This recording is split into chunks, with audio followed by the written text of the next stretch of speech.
Éloigne-toi de toutes tes distractions. Tout ce qui est distraction, tout ce qui n'est pas un hobby. Par exemple, si tu aimes le football, faire du sport, c'est bon pour toi. Alors ça, je ne le considère pas comme une distraction, mais le faire tôt.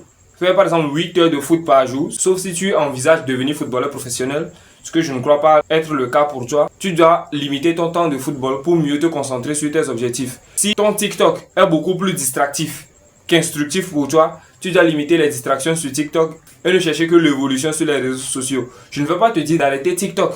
Ça sera très ingrat et très hypocrite de ma part parce que moi-même je crée du contenu sur les réseaux sociaux. Donc je vais te dire de limiter tes préférences. Si tu es dans le fil d'actualité de tes réseaux sociaux et tu constates que les contenus instructifs sont beaucoup minoritaires par rapport aux contenus distractifs, chaque contenu distractif que tu as, clique sur pas intéressé pour faire comprendre à ton algorithme. On appelle ça une rééducation algorithmique.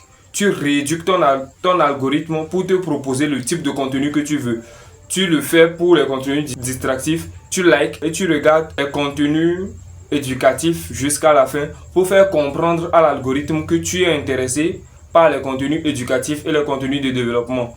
Arrête de toujours chercher à te distraire. Quand tu t'ennuies, ne cherche pas à te distraire, cherche à être occupé. Quand tu te sens seul, n'ouvre pas TikTok juste pour t'amuser, juste pour t'enjailler, mais regarde des lives, des vidéos pour construire ta personnalité. Laisse-moi un cœur, laisse-moi un commentaire et on se retrouve pour une prochaine vidéo.